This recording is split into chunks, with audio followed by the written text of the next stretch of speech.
أشهد أشهد أن لا إله إلا الله وحده لا شريك له وأشهد أن محمدا عبده ورسوله أما بعد فأعوذ بالله من الشيطان الرجيم بسم الله الرحمن الرحيم الحمد لله رب العالمين الرحمن الرحيم مالك يوم الدين إياك نعبد وإياك نستعين اهدنا الصراط المستقيم صراط الذين أنعمت عليهم غير المغضوب عليهم ولا الضالين. أبي بكر الصديق رضي الله عنه. فحين قرب أجل أبي بكر دعا عبد الرحمن بن عوف فقال له: أخبرني عن عمر. فقال عبد الرحمن: إنه والله أفضل من رأيك يا خليفة الرسول صلى الله عليه وسلم، إلا أنه فيه غلظة.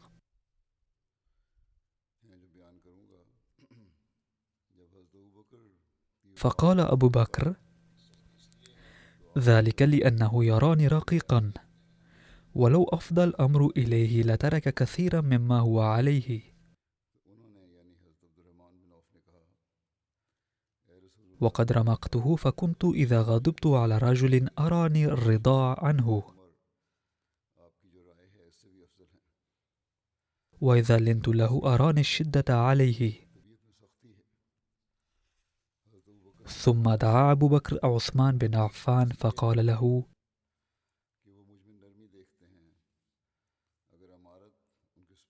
أخبرني عن عمر. فقال: سريرته خير من علانيته، وليس فينا مثله. فقال أبو بكر لهما: لا تذكرا مما قلت لكما شيئا، ولو تركته ما عدوت عثمان والخيرة له ألا يلي من أموركم شيئا،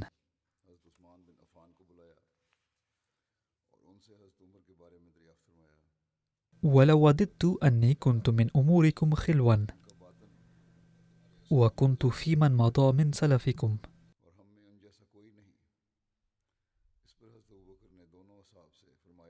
ودخل طلحة بن عبيد الله على أبي بكر أيام مرضه فقال: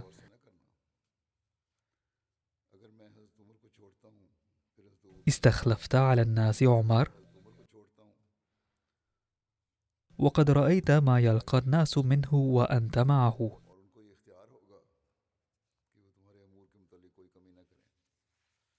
وكيف به إذا خلا بهم وأنت لاق ربك فسائلك عن رعيتك؟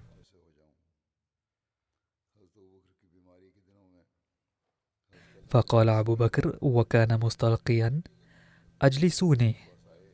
فأجلسوه فقال: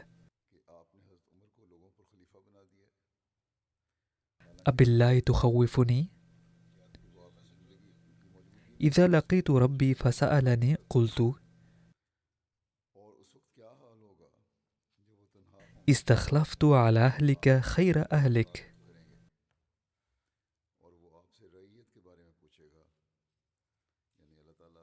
يقول سيدنا المصلح الموعود رضي الله عنه عن ذلك من كتب التاريخ: لما قرب أجل أبي بكر رضي الله عنه استشار الصحابة في من يعينه خليفة، فمال أكثرهم إلى عمر، ولكن بعضهم اعترضوا وكانت حجتهم الوحيدة أن في طبعه قسوة، فخافوا أن يشدد على الناس. فقال أبو بكر: سبب هذه القسوة أنه لم يحمل أي مسؤولية، وعندما تقع عليه هذه المسؤولية ستزول قسوته ويعتدل. فرضي الجميع بخلافة عمر.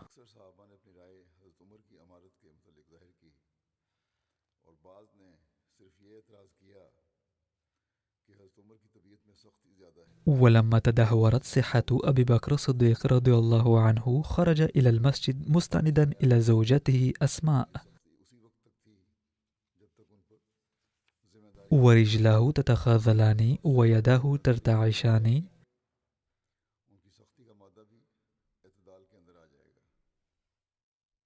فخطب في الناس وقال: ظللت أفكر أياما في من يكون الخليفة بينكم بعد وفاتي،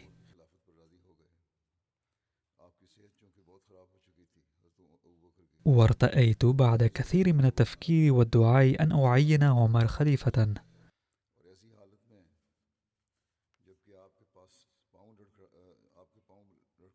فهو الخليفة بينكم بعد وفاتي.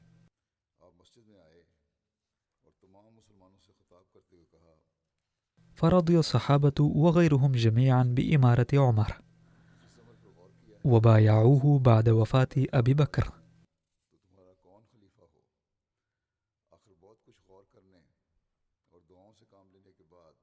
لو قيل ما دام لا يكون خليفة إلا من تختاره الأمة، فلماذا عين أبو بكر عمر خليفة؟ فالجواب أنه لم يعينه هكذا، بل الثابت أنه استشار الصحابة قبل ذلك.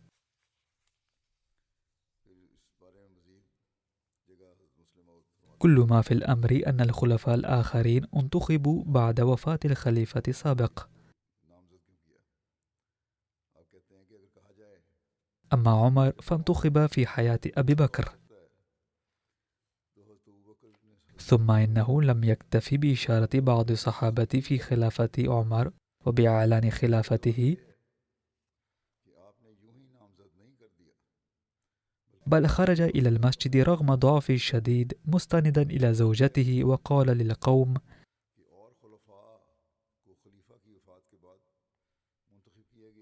أيها الناس، لقد اخترت عمر للخلافة بعدي باستشارة الصحابة، فهل ترضون به خليفة؟ فاستحسن القوم كلهم هذا الأمر، فهذا أيضا نوع من الانتخاب.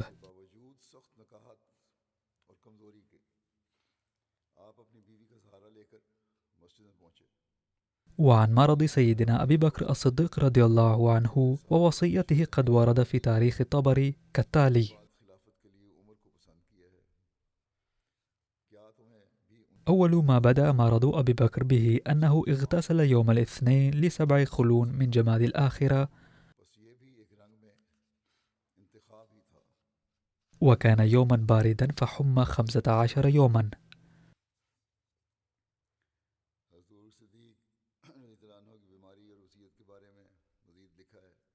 لا يخرج إلى الصلاة، وكان يأمر عمر بن الخطاب أن يصلي بالناس،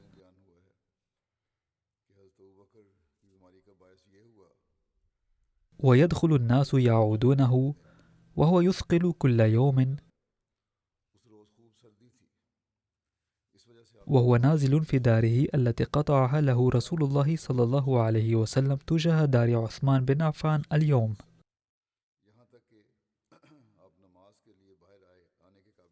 وكان عثمان ألزمهم له في مرضه.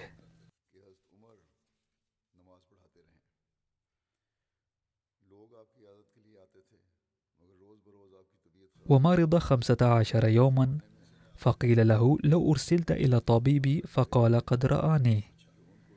قالوا: فما قال لك؟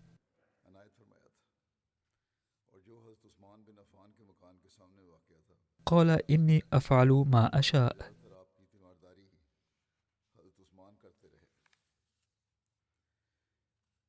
وفي رواية أخرى: مرض أبو بكر فقال له الناس: ألا ندعو لك الطبيب؟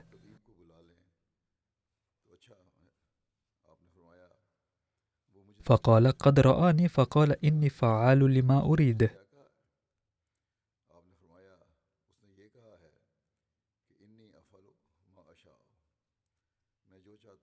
باختصار، كان يقصد من قوله أن الله عز وجل يريد أن يرجعه إليه، ومن ثم لا حاجة للطبيب. لقد توفي سيدنا أبو بكر يوم الثلاثاء مساء في 22 من جماد الآخرة من العام 13 الهجري، عن عمر يناهز 63 سنة. وكان عهد خلافته 2 و3 أشهر و10 أيام. الكلمات الأخيرة التي نطق بها سيدنا أبو بكر كانت آية: توفني مسلما والحقني بالصالحين.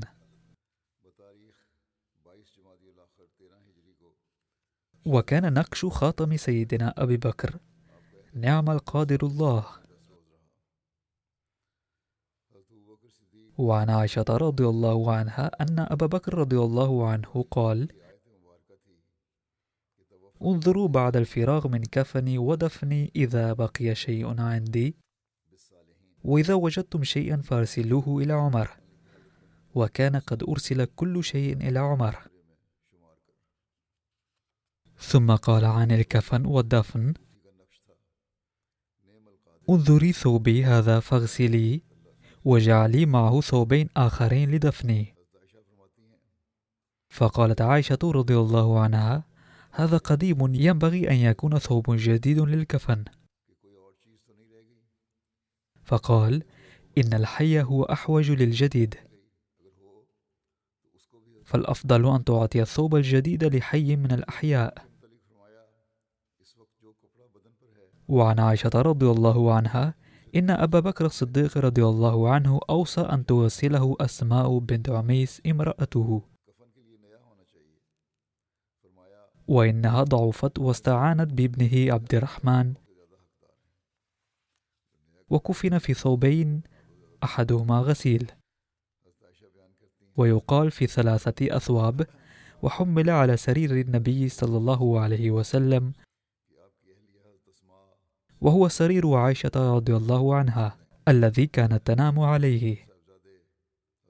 فحمل عليه أبو بكر رضي الله عنه، فصلى عليه عمر في المسجد بين القبر والمنبر، ودفن في البيت مع رسول الله صلى الله عليه وسلم ليلا، وجعل رأسه بين كتفي النبي صلى الله عليه وسلم. عند دفن نزل في قبره سيدنا عمر بن الخطاب، وسيدنا عثمان بن عفان، وسيدنا طلحة بن عبيد الله، وسيدنا عبد الرحمن بن أبي بكر رضي الله عنهم، ودفنوه. وعن ابن شهاب أن سيدنا عمر رضي الله عنه دفن سيدنا أبا بكر ليلا. وعن سالم بن عبد الله عن أبيه قال: كان سبب موت أبي بكر الحزن على وفاة رسول الله صلى الله عليه وسلم، فما زال جسمه يضعف حتى مات.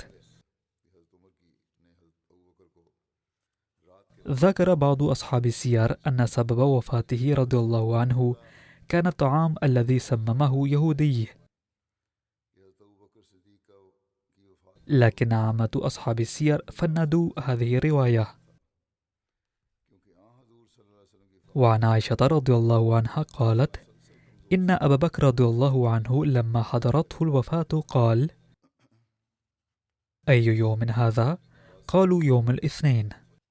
قال: فإن مت من ليلتي فلا تنتظروا بي الغد، فإن أحب الأيام والليالي إلي أقربها من رسول الله صلى الله عليه وسلم، أي أني أفضل أن تستعجلوا في دفني بالقرب من رسول الله صلى الله عليه وسلم. وقال سيدنا أبو بكر رضي الله عنه بشأن ميراثه: يجب تقسيم ميراثي وفقا لحكم القرآن الكريم. وفي رواية أنه رضي الله عنه أوصى بتقسيم 5 ميراثه لأقاربه الذين لم يكن لهم نصيب في ميراثه. أما زوجات أبي بكر رضي الله عنه وأولاده فقد ورد أنه تزوج من 4 نسوة، وهن على التوالي: الأولى هي قتيلة بنت عبد العزى، واختلف في إسلامها، وهي والدة عبد الله وأسماء. وكان أبو بكر طلقها في الجاهلية، وقد جاءت بهدايا فيها أقط وسمن إلى ابنتها أسماء بنت أبي بكر بالمدينة، فأبت أن تقبل هديتها وتدخلها بيتها، فأرسلت إلى عائشة تسأل النبي صلى الله عليه وسلم، فقال النبي صلى الله عليه وسلم: لتدخلها بيتها ولتقبل هديتها.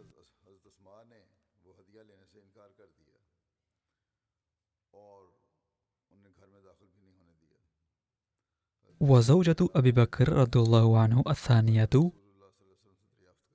هي أم رومان بنت عامر من بني كنانة بن خزيمة، مات عنها زوجها الحارث بن سخبر بمكة، فتزوجها أبو بكر رضي الله عنه.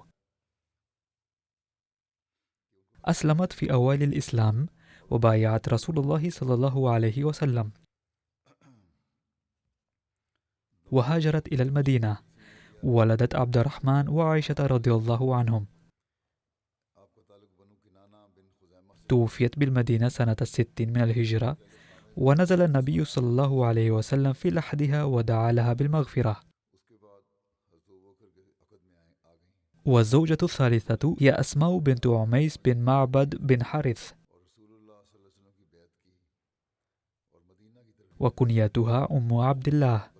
أسلمت قديما قبل دخول المسلمين دار الأرقم، وبايعت رسول صلى الله عليه وسلم، وكانت من أوائل المهاجرات. هاجرت أولا مع زوجها جعفر بن أبي طالب رضي الله عنه إلى الحبشة،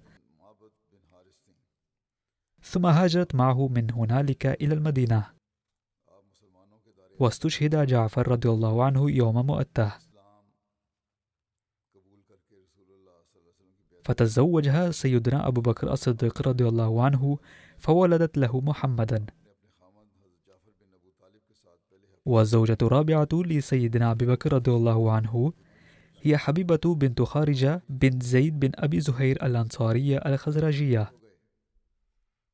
وكان أبو بكر رضي الله عنه يسكن معها بالسنح في ضواحي المدينة، وولدت له أم كلثوم بعد وفاته رضي الله عنه. كان لأبي بكر رضي الله عنه 4 أبناء و3 بنات، وأول أولاده رضي الله عنه عبد الرحمن بن أبي بكر، وكان أسن ولد أبي بكر رضي الله عنه.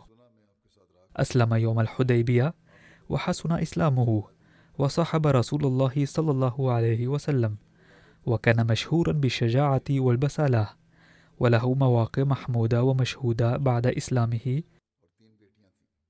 وثاني أولاده رضي الله عنه هو عبد الله بن أبي بكر، وهو صاحب الدور العظيم في هجرة الرسول صلى الله عليه وسلم إلى المدينة، فقد كان يبقى في النهار بين أهل مكة يسمع أخبارهم، ثم يتسلل في الليل إلى الغار لينقل هذه الأخبار لرسول الله وأبي بكر رضي الله عنه. فإذا جاء الصبح عاد إلى مكة. وقد أصيب بسهم يوم الطائف، فلم يندمل جرحه، ومات به شهيدا بالمدينة في خلافة أبي بكر رضي الله عنهما. والابن الثالث هو محمد بن أبي بكر، أمه أسماء بنت عميس، ولد أيام حجة الوداع في ذي الحليفة، عاش في حجر علي بن أبي طالب رضي الله عنهما وولاه مصر وبها قتل. وفي بعض الروايات أنه كان يذكر بين قتلة سيدنا عثمان رضي الله عنه ولذلك قتل، والله أعلم. والرابع من أولاد أبي بكر رضي الله عنه فهي أسماء بنت أبي بكر، كانت شهيرة بذات النطاقين، وكانت أسن من عائشة رضي الله عنهما.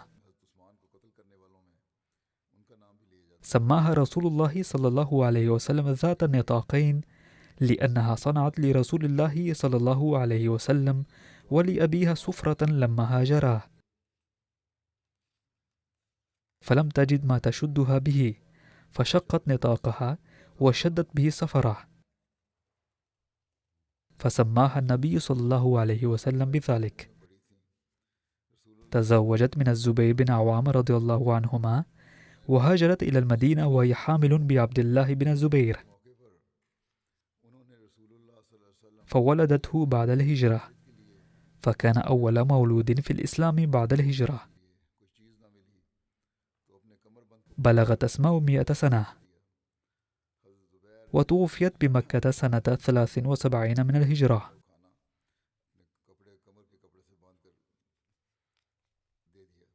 والخامس من أولاد أبي بكر هي عائشة أم المؤمنين، الزوجة المطهرة لرسول الله صلى الله عليه وسلم، وهي عالم النساء، كناها رسول الله أم عبد الله، وكان حبه لها مثالا للزوجية الصالحة. وكان شعبي يحدث عن مسروق أنه إذا تحدث عن أم المؤمنين عائشة رضي الله عنها يقول: حدثتني صديقة بنت الصديق، حبيبة حبيب الله رسول الله صلى الله عليه وسلم، والمبرأة من عند الله تعالى. عاشت عائشة رضي الله عنها 63 سنة، وتوفيت سنة 57 من الهجرة، وفي رواية سنة 58 من الهجرة. والسادس من أولاد أبي بكر رضي الله عنه هي أم كلثوم، وأمها حبيبة بنت خارج الأنصارية. قال أبو بكر لعائشة حين حضرت الوفاة: إنما هما أخواك وأختاك. فقالت: هذه أسماء قد عرفتها، فمن الأخرى؟ قال: ذو بطن بنت خارجة، أي التي لم تولد بعد وستولد. قالت عائشة: فألقي في خلدي أنها ستلد جارية، فكانت كما قال، فولدت أم كلثوم بعد موت أبي بكر الصديق رضي الله عنه. تزوجها طلحة بن عبيد الله الذي قتل يوم الجمل. في بعض الروايات أن ابنة لأبي بكر رضي الله عنه تزوجت من بلال، وورد أيضا أن هذه الابنة كانت من الزوج الأول لإحدى الزوجات الأربع لأبي بكر رضي الله عنه. وفيما يتعلق بإدارة نظام الحكم، فقد ورد أن سيدنا أبا بكر الصديق رضي الله عنه إذا نزل به أمر يريد فيه مشاورة أهل الرأي وأهل الفقه دعا رجالا من المهاجرين والأنصار.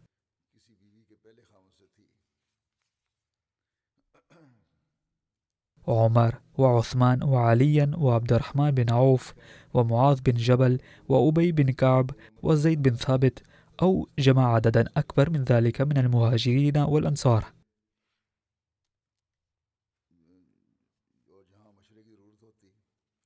وقال حضرة المصلح الموعود رضي الله عنه في تفسير قول الله تعالى: وشاورهم في الأمر: أمعن النظر في كلمة شاورهم، فالمخاطب هنا واحد، أي المستشير واحد، والمستشارون هم 3 أو أكثر في كل حال. ثم هو مأمور بدراسة المشورة، ثم إذا أخذ العزم على قرار فلينفذه من دون أن يكترث لأحد. أي عليه أن يستشير، ثم بعد ذلك يقوم بدراسة الآراء جيدا، ثم ينفذ القرار الذي يتخذه ولا يبالي بأحد. ثم كتب رضي الله عنه: ونجد في تاريخ الإسلام خير مثال لهذا العزم. فعندما بدأ الناس يرتدون في زمن سيدنا أبي بكر رضي الله عنه، أشير عليه أن يوقف مسير الجيش الذي كان سيخرج تحت قيادة أسامة. فقال أبو بكر: لا أستطيع إيقاف الجيش الذي أمر النبي صلى الله عليه وسلم بمسيره، وليس بوسع ابن أبي قحافة أن يفعل ذلك، وكان أن أرسل الجيش. كما سحب منه بعضا من الصحابة بمن فيهم سيدنا عمر رضي الله عنه.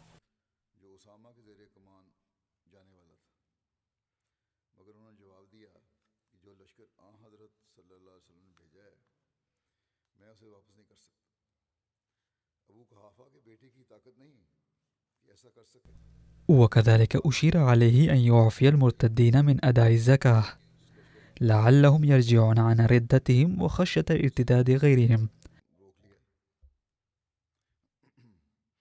لكنه قال: أنا لن أعفيهم حتى العقال الذي كانوا يعطونه في زمن النبي صلى الله عليه وسلم، ولو تركتموني جميعا وصارت وحوش الغابة وسباعها مع المرتدين فسوف أقاتلهم جميعا وحدي.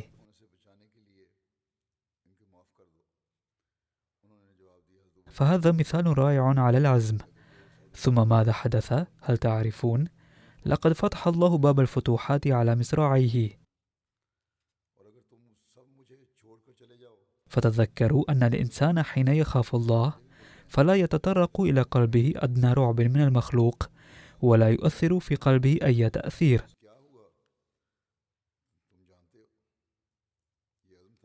إذن هذه هي حقيقة منصب الخلافة. تأسيس بيت المال. في العهد المبارك للرسول الكريم صلى الله عليه وسلم كانت الأموال التي تأتي من الغنيمة والخمس والفيء والزكاة وغيرها كان يوزعها أمام الجميع في المسجد في ذلك الوقت.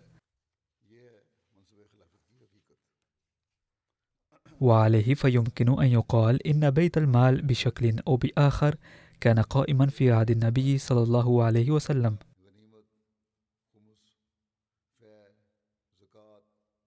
ولكن في عهد أبي بكر رضي الله عنه بسبب الفتوحات زادت أموال الغنائم والجزية بشكل كبير بالإضافة إلى موارد أخرى، فاقتضت الحاجة إلى تأسيس بيت المال ليوضع المال فيه حتى وقت الإنفاق.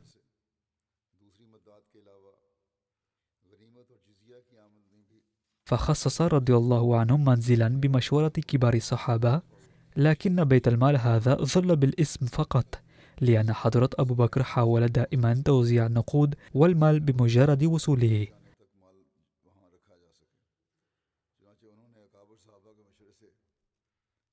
وفي بعض الروايات أن أبا عبيدة رضي الله عنه كلف بالإشراف على بيت المال.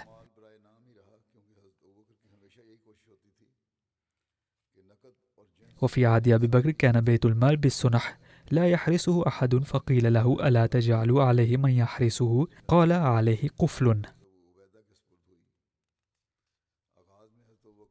فكان يعطى ما فيه حتى يفرغ. فلما انتقل إلى المدينة حوله فجعله في داره، فقدم عليه مال فكان يقسمه على فقراء الناس،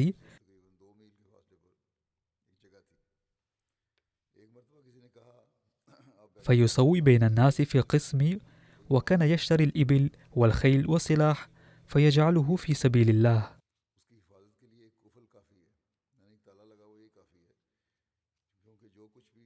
واشترى قطائف أتى بها من البادية ففرقها على أرامل المدينة.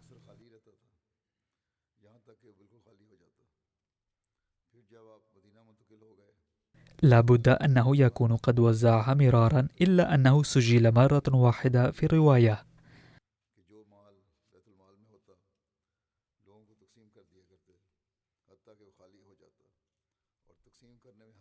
المعاش لأبي بكر رضي الله عنه من بيت المال.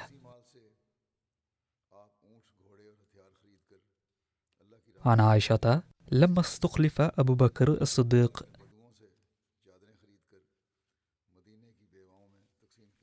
قال: لقد علم قومي أن حرفتي لم تكن تعجز عن معونة أهلي، وشغلت بأمر المسلمين، فسيأكل آل أبي بكر من هذا المال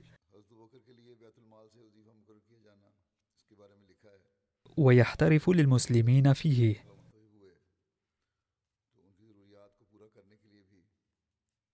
فكان الذي فرضوا له في كل سنة 6000 درهم، وقيل فرضوا له ما يكفيه.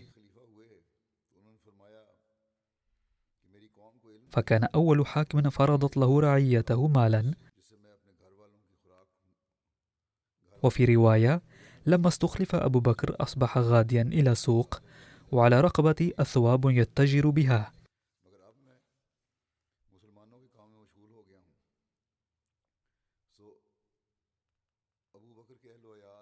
فلقيه عمر بن الخطاب وأبو عبيدة بن جراح فقال له: أين تريد يا خليفة رسول الله؟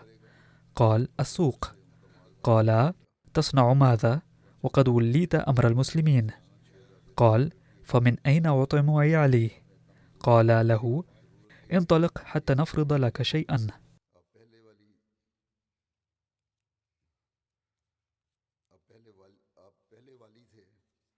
فتم تحديد معاش سنوي له قدره 3000 درهم.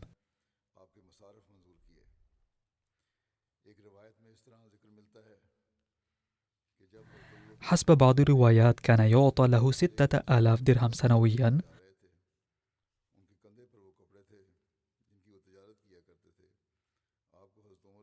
ووفق روايات أخرى كان يقدم له 6000 درهم خلال فترة الخلافة بأكملها.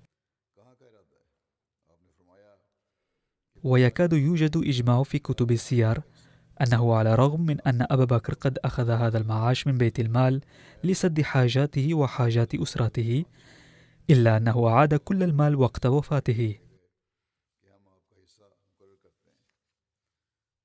فقد ورد في رواية: فلما حضرته الوفاة أوصى أن تباع أرض له ويصرف ثمنها عوض ما أخذه من مال المسلمين.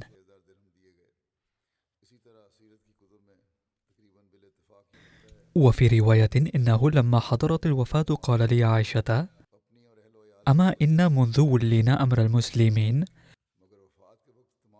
لم نأكل لهم دينارا ولا درهما، ولكن قد أكلنا من جريش طعامهم ولبسنا من خشن ثيابهم، وليس عندنا من فيء المسلمين قليلا ولا كثير إلا هذا العبد وهذا البعير وهذه القطيفة. فإذا مت فبعثي بالجميع إلى عمر. فلما مات بعثته إلى عمر، فلما رآه بكى حتى سالت دموعه إلى الأرض، وجعل يقول: رحم الله أبا بكر، لقد أتعب من بعده، ويكرر ذلك وأمر برفعه. حين توفي سيدنا أبو بكر رضي الله عنه، دعا سيدنا عمر رضي الله عنه بعض الصحابة وفحص معهم بيت المال، ولم يجد فيه شيئا، ولا درهما ولا دينارا، لأنه كان قد وزع كل شيء. إن دار القضاء لم تكن قائمة رسميا في عهد أبي بكر، إلا أنه كان قد عهد إدارة القضاء إلى سيدنا عمر رضي الله عنه. وفي رواية أن أبا بكر رضي الله عنه حين استخلف قال له عمر: إني سوف أودي أعمال القضاء نيابة عنك. ثم ظل ينتظر سنة كاملة ولم يأته رجلان لشكوى، إذ لم تكن هناك مشاكل ولا خصومات، فكان عدد القضايا محدودا جدا، وإذا رفعت شكوى إلى سيدنا أبي بكر حكم فيها بنفسه. وكان المسؤول عن دار القضاء هو سيدنا عمر، وكان مساعدوه علي ومعاذ بن جبل وأبي بن كعب وسيدنا زيد بن ثابت وسيدنا عبد الله بن مسعود رضي الله عنهم. يقول عمر رضي الله عنه: كان السلام والالتزام بالدين سائدا في ذلك الزمن لدرجة لم يكن يأتيه رجلان بقضية خلال شهر كامل. وقد ورد عن دار الإفتاء أن القبائل والبلدات الجديدة كانت تدخل في الإسلام، فكانت المسائل الفقهية الجديدة أيضا تطل برأسها، لذا فقد أسس أبو بكر رضي الله عنه دار الإفتاء لسهولة عامة المسلمين. وكلف عمر وعثمان وعلي وعبد الرحمن بن عوف وأبي بن كعب ومعاذ بن جبل وزيد بن ثابت رضي الله عنهم بمهمة إصدار الفتاوى، لأنهم كانوا يتميزون عن غيرهم في التفقه في الدين والعلم والاجتهاد. وفي رواية أن عبد الله بن مسعود رضي الله عنه أيضا كان ضمن لجنة الفتاوى، ولم يكن مسموحا لأحد سواهم أن يفتي. يقول أحد المؤرخين عن قسم الكتابة ما مفاده في مصطلح العصر الحديث: يمكن أن نسمي الكاتب سكرتيرا حكوميا، إذ يدون رؤوس الأقلام أثناء الاجتماعات. لم يكن نظام الديوان قد أقيم في عهد أبي بكر رضي الله عنه، ولكن كان بعض الناس مكلفين بكتابة الأحكام الحكومية وتسجيل العقود والمواثيق وأمور خطية أخرى. فكان عبد الله بن أرقم رضي الله عنه مسؤولا عن الكتابة في حياة النبي صلى الله عليه وسلم، وبقي يشغل المنصب نفسه في عهد الصديق رضي الله عنه أيضا. وفي رواية أن زيد بن ثابت تولى الكتابة، وأحيانا كان يكتب له من كان حاضرا من الصحابة كعلي بن أبي طالب أو عثمان بن عفان رضي الله عنهما.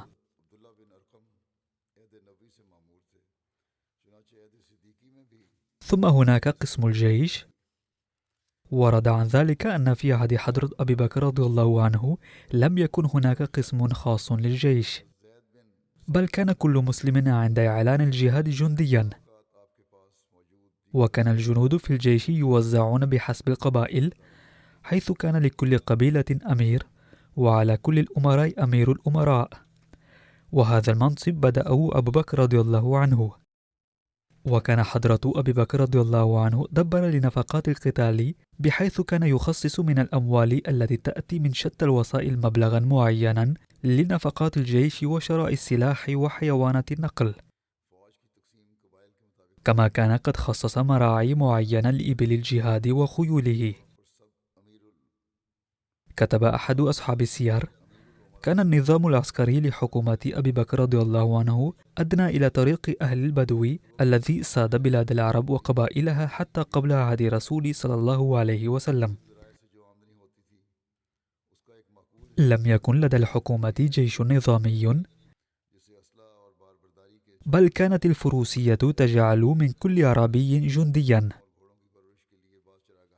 فإذا دقت طبول الحرب ونادى المنادي للقتال خرجت القبائل على العدو،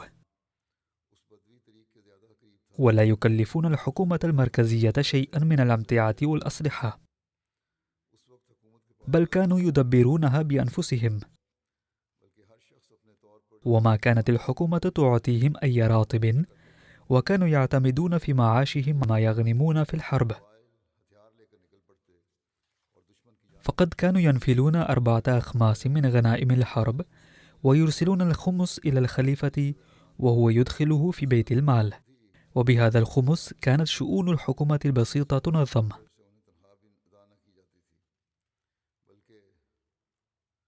والوصايا التي كان أبو بكر رضي الله عنه يسديها إلى أمير الأمراء في الحروب، ورد عنها أن أبا بكر رضي الله عنه كان يعطي تعليمات القادة والأمراء الذين يخرجون للحرب. فقال أبو بكر رضي الله عنه مخاطبا جيش أسامة رضي الله عنه: إنني أوصيكم ب10: لا تخونوا ولا تغلوا ولا تغدروا ولا تمثلوا ولا تقتلوا طفلا صغيرا ولا شيخا كبيرا ولا امرأة ولا تعقلوا نخلا ولا تحرقوه ولا تقطعوا شجرة مثمرة ولا تذبحوا شاة ولا بقرة ولا بعيرا إلا لمأكلة، أي إذا دعت الحاجة وإلا فلا. وسوف تمرون بأقوام قد فرغوا أنفسهم في السوامع فدعوهم وما فرغوا أنفسهم له، وسوف تقدمون على قوم يأتونكم بآنية فيها ألوان الطعام، فإذا أكلتم منها شيئا بعد شيء فاذكروا اسم الله عليها. وتلقون أقواما قد فحصوا أوساط رؤوسهم وتركوا حولها مثل الأعصاب فاخفقوهم بالسيف خفقا، لأنهم يثيرون الناس ضد المسلمين ويشعلون نار الحرب. اندفعوا بسم الله أقناكم الله بالطعن والطاعون.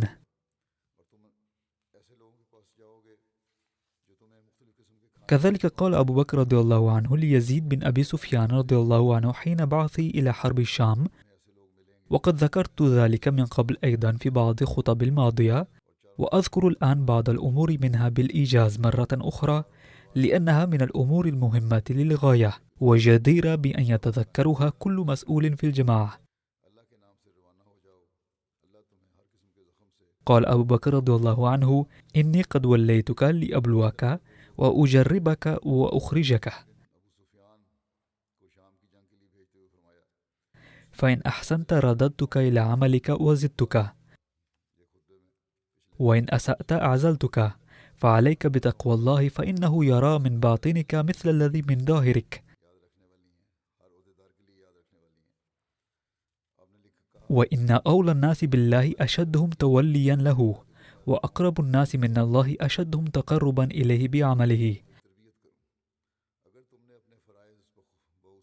ثم قال رضي الله عنه: إياك وعبية الجاهلية، فإن الله يبغضها ويبغض أهلها. وإذا قدمت على جندك فأحسن صحبتهم،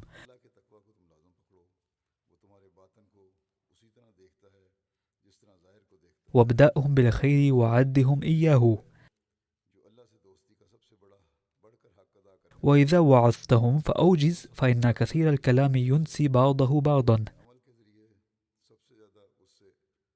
وأصلح نفسك يصلح لك الناس. إذا أصلح القادة والمسؤولون حالتهم لصلح الناس تلقائيا. وصل الصلوات لأوقاتها لإتمام ركوعها وسجودها والتخشع فيها. الالتزام بالصلوات جد ضروري. ثم قال: وإذا قدم عليك رسل عدوك فأكرمهم وأقلل لبثهم حتى يخرجوا من عسكرك وهم جاهلون به، لا يمكثوا في المعسكر طويلا ويخرجوا بسرعة لكي لا يعلموا شيئا عن المعسكر، ولا تطلعهم على أمورك. هذه أقوال وجيزة. قال: وامنع من قبلك من محادثتهم، أي لا تسمح للسفراء أي يلتقوا كل من شاءوا ويذهبوا حيث ما شاءوا، بل يجب أن يلتقوا بالمعنيين فقط ولا يتسللوا إلى الناس. وكن أنت المتولي لكلامهم، ولا تجعل سرك لعلانيتك ليخلط أمرك.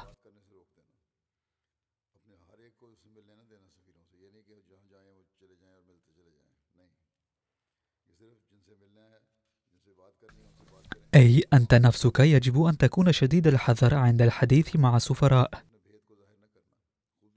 ثم تحدث رضي الله عنه عن الاستشارة فقال: وإذا استشرت فاصدق الحديث، تصدق المشورة، ولا تخزن عن المشير خبرك فتؤتى من قبلك نفسك. ثم أخبر رضي الله عنه بأنه كيف يمكن للمسؤول أو القائد أن يستعلم عن أخبار اليوم كله، فقال: واسمر بالليل في أصحابك المختارين تأتيك الأخبار وتنكشف عندك الأستار. وأكثر حرصك وبددهم في عسكرك، وأكثر مفاجأتهم في محارسهم بغير علم منهم بك. الإشراف أيضا ضروري، فمن وجدته غفل عن محرسه فأحسن أدبه. ثم قال: لا تسرع إلى العقوبة ولا تخذلها مدفعا، ولا تغفل عن أهل عسكرك فتفسده، ولا تجسس عليهم فتفتحهم، لأن التجسس على الناس كل حين يؤدي إلى فضيحتهم. ولا تكشف الناس عن أسرارهم، واكتفي بعلانيتهم، ولا تجالس العباثين، وجالس أهل الصدق والوفاء، ولا تجبن فيجبن الناس، واجتنب الغلول فإنه يقرب الفقر ويدفع النصر. ولقد ذكرت كثيرا من الأمور الجديدة، وبعضها ضرورية للمسؤولين في الجماعة فضلا عن قادة الجيوش، ويجب على المسؤولين أن ينتبهوا لها لكي تتبارك أعمالهم. وقد كررت هذه الأمور ببعض الإيجاز، كما قلت لكي يتذكرها المسؤولون. وورد عن تقسيم الدولة الإسلامية إلى مختلف الولايات. قد قسمت الدولة الإسلامية في عهد أبي بكر رضي الله عنه إلى عدة ولايات، وعين رضي الله عنه فيها الأمراء والولاة، وكانت المدينة عاصمة الدولة، وبها الخليفة أبو بكر رضي الله عنه. وورد عن طريق تعيين الأمراء، ومن الأمور التي سار عليها أبو بكر رضي الله عنه أنه كان يعمل بسنة النبي صلى الله عليه وسلم في تولية بعض الناس على قومهم إذا وجد فيهم صلحاء كالطائف وبعض القبائل.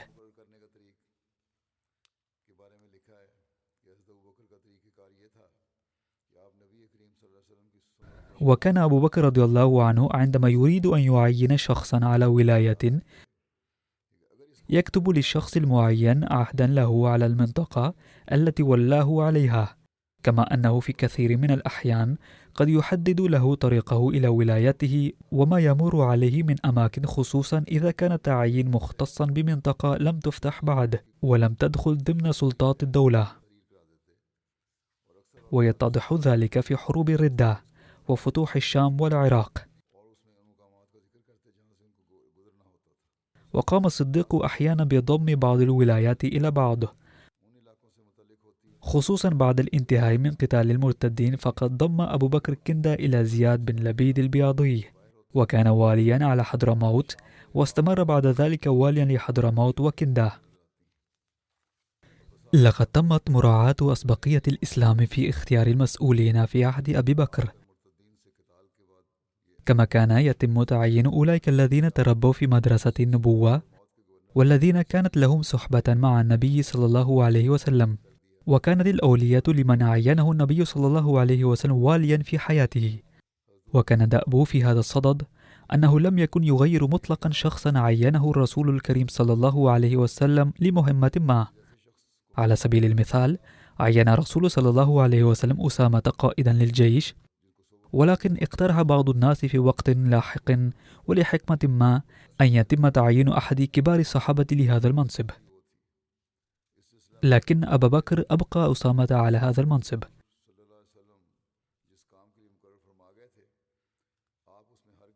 كذلك كان أبو بكر يفضل أثناء اختيار المسؤولين من استفاض أكثر من رسول الله صلى الله عليه وسلم.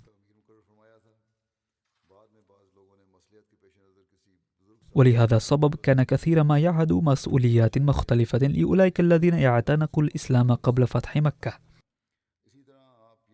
ولم يقف قط بهذا الخصوص موقف القبيلة أو المحسوبية. ونتيجة لهذا المبدأ الصارم والمعايير العالية، استنفذ المسؤولون والولاة الذين عينهم أبو بكر دائما قدراتهم وكفاءاتهم كلها لخدمة الإسلام والمسلمين. كما احترم أبو بكر الصديق رأي السكان المحليين في تعيين العمال.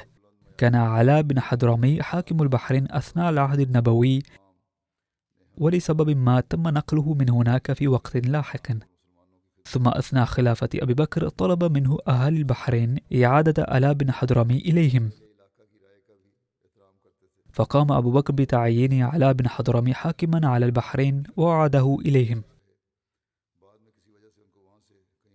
كان أبو بكر يوصي العمال والحكماء ويعطيهم تعليمات، فقد ورد بهذا الخصوص أن أبا بكر كان يقوم بنفسه بإعطاء الحكام تعليمات خاصة عند تعيينهم. فقد ورد في تاريخ طبري أن أبا بكر أوصى أبا عمرو والوليد بن عقبة قائلا: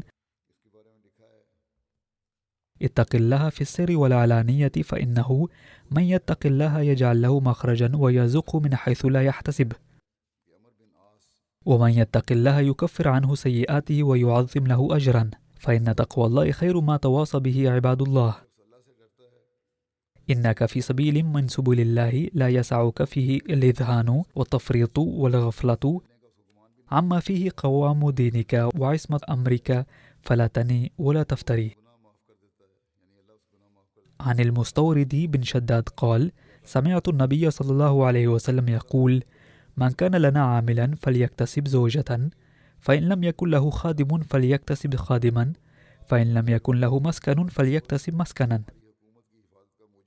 قال مستورد: قال أبو بكر: أخبرت أن النبي صلى الله عليه وسلم قال: من اتخذ غير ذلك فهو غال أو سارق. كيف كانت محاسبة العمال تتم في عهده؟ اعتاد أبو بكر على مراقبة كل حركة للعمال والمسؤولين، بما أن هؤلاء الناس قد استفاضوا بصحبة رسول الله صلى الله عليه وسلم. لذلك على عكس عمر، فقد اعتاد أبو بكر أن يسفح عن بعض تقصيراتهم البسيطة.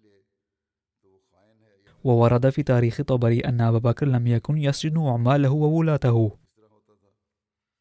ولكن إذا ارتكب أحدهم خطأ فاضحا كان يوجه له تنبيها مناسبا مهما كان منصبه مرتفعا. فعندما علم عن مهاجر بن أبي أمية أنه خلع أسنان امرأة كانت تهجو المسلمين، كتب على الفور رسالة توبيخ إليه، وإذا علم عن أي تقصير ما لخالد بن وليد توقف عن تأنيبه فيه. لقد ورد عن مسؤولية الأمراء والولاة أن أبا بكر كان قد عهد مهاما ومسؤوليات مختلفة إلى الحكام والأمراء الذين تم تعيينهم في مناطق ومدن وبلدات مختلفة. كانت هناك مسؤوليات مالية أيضا للأمراء ونوابهم، حيث كانوا يجمعون الزكاة من الأغنياء في منطقتهم ويوزعونها على الفقراء، ويأخذون الجزية من غير المسلمين ويودعونها في بيت المال. كانت مسؤوليتهم هذه مستمرة منذ زمن النبي صلى الله عليه وسلم. لقد تم تجديد المعاهدات التي أبرمت في عهد النبي صلى الله عليه وسلم. جدد والي نجران المعاهدة بين رسول صلى الله عليه وسلم وأهل نجران، لأن نصارى نجران طالبوا به. كان الأمراء يلعبون دورا نشيطا في التعليم الديني للناس في مناطقهم وفي الدعوة ونشر الإسلام، وكانوا في معظم الأحيان يشكلون حلقات في المساجد ويعلمون الناس القرآن والأحكام والآداب الإسلامية، وكانوا يفعلون ذلك اقتداء بسنة النبي صلى الله عليه وسلم. وكانت هذه المسؤولية تعتبر الأهم في نظر النبي صلى الله عليه وسلم وخليفته أبي بكر رضي الله عنه، ولهذا أدى أمراء أبي بكر وولاته هذه المسؤولية بأحسن ما يرام، لدرجة كتب أحد المؤرخين عن زياد بن لبيد الذي عينه أبو بكر أميرا في حضرموت أنه كان يتوجه عند الصباح ليعلم القرآن لعدد من الناس، كما كان يفعل ذلك قبل تعيينه أميرا. كذلك من خلال التعليم والتربية لعب هؤلاء الأمراء دورا مهما في نشر الإسلام في مناطقهم. لقد تقوى الإسلام بفضل هذا التعليم في المناطق المحتلة وفي المناطق المرتدة والمتمردة. لقد أسفر هذا التعليم والتربية عن نتائج مرضية في المناطق التي كانت سكانها حديث العهد بالإسلام وكانوا يجهلون الأحكام الدينية. ومثل هؤلاء المعلمين قد تم تعيينهم مسبقا في مراكز الإسلام القوية مثل مكة والطائف والمدينة الذين كانوا يهتمون بتعليم الناس وتربيتهم، وكل ذلك كان يتم وفق أمر الخليفة أو أميره أو بأمر الذين كان الخليفة يعينهم لأداء واجب تعليم الناس في المناطق المختلفة. كان أمير المنطقة أو حاكمها مسؤولا مباشرا عن الشؤون الإدارية لمنطقته، وإذا كان يضطر للخروج لسفر ما فكان يعين نائبا له يشرف على الشؤون الإدارية حتى عودته. ومن الأمثلة على ذلك أن النبي صلى الله عليه وسلم عين المهاجر بن أبي أمية حاكما على كنده، وبعد وفاة النبي صلى الله عليه وسلم أبقاه أبو بكر أيضا على المنصب نفسه. لم يتمكن المهاجر من الذهاب إلى اليمن بسبب مرضه، فمكث بالمدينة المنورة، وأرسل زياد بن لبيد مكانه لأداء الواجبات والمهام حتى شفائه وعودته إلى اليمن، وسمح له أبو بكر بهذا الأمر. كذلك أثناء فترة حكمه في العراق كان خالد بن وليد يعين نائبه في الحيرة حتى عودته إليها. هذا الذكر مستمر وسيتم تناوله في المستقبل أيضا.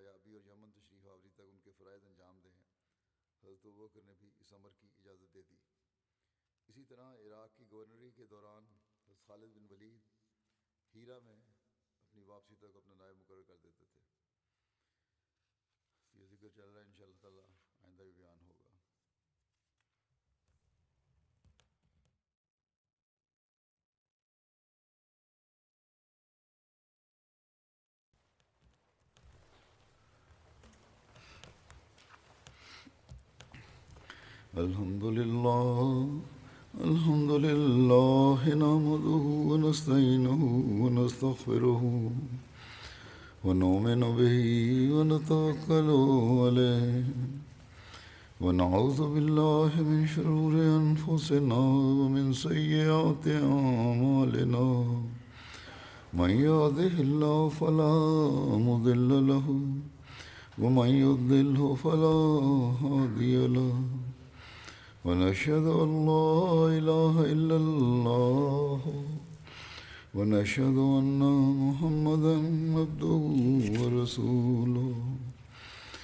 عباد الله رحمكم الله، إن الله يأمر بالعدل والإحسان وإيتاء ذي القربى وينهى عن الفحشاء والمنكر والبغي يعظكم لعلكم تذكرون. اذكروا الله يذكركم وادعوه يستجب لكم ولذكر الله أكبر.